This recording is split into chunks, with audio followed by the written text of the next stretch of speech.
in early 2016, there was a murder at one of the houses that we had 3 clients living in.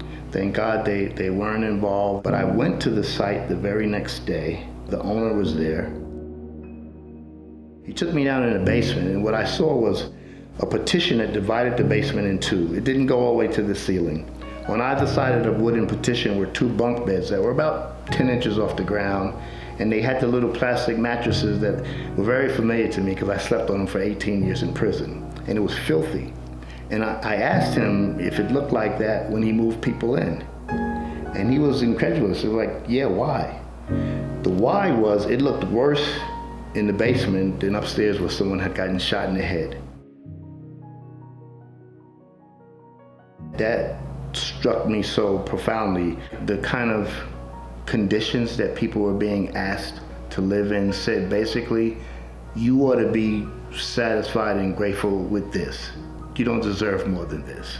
That's the kind of psychological damage that continues to happen to folks who are struggling to kind of get their lives back on track, whether it's coming from the penitentiary or cycling out of homelessness.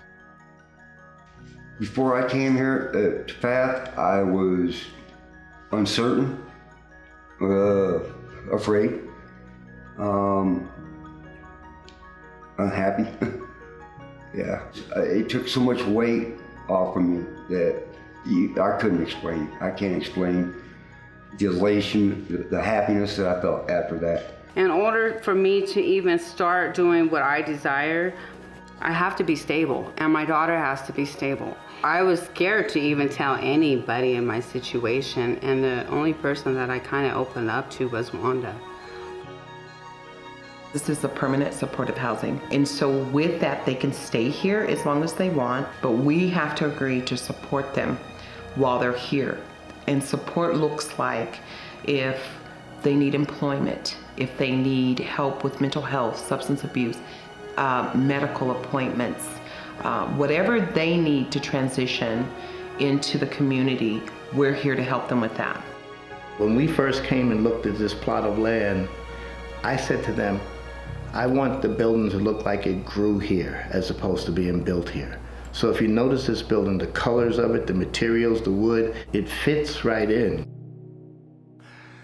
When I got my keys, oh, it was so amazing. Seemed like the whole world was just lifted up off of me. I cried. And when they put that key in my hand and said, this is your key to go through your door, oh, that was amazing.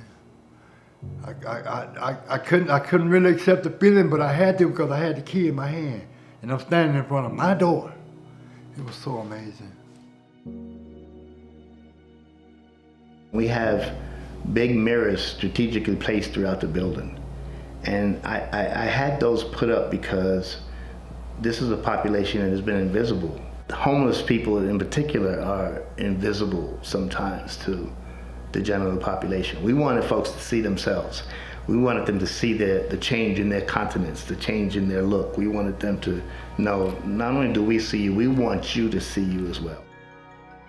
Bouncing around from place to place is tiring. It's overwhelming. It's tiring for the kids. It's mentally exhausting. And I feel comfortable with this place that I am going to be seen through all the way through, not just halfway. Housing always was a challenge for us. Stable, safe, and supportive kind of housing in particular. There were children who I met at the lease up who couldn't even make eye contact with me. Let's more have a conversation. None of them.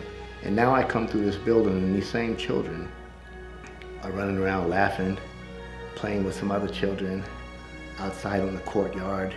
I hadn't taken into account how quickly children could start to heal and recover just by having a place that was safe, that they knew was theirs. We're not like some kind of scary, criminal or animal you gotta worry about. We're humans that have finally gotten what we needed in life, and that's stable housing and a chance. They don't look at what we come from. FATH here looks at what we're trying to succeed at.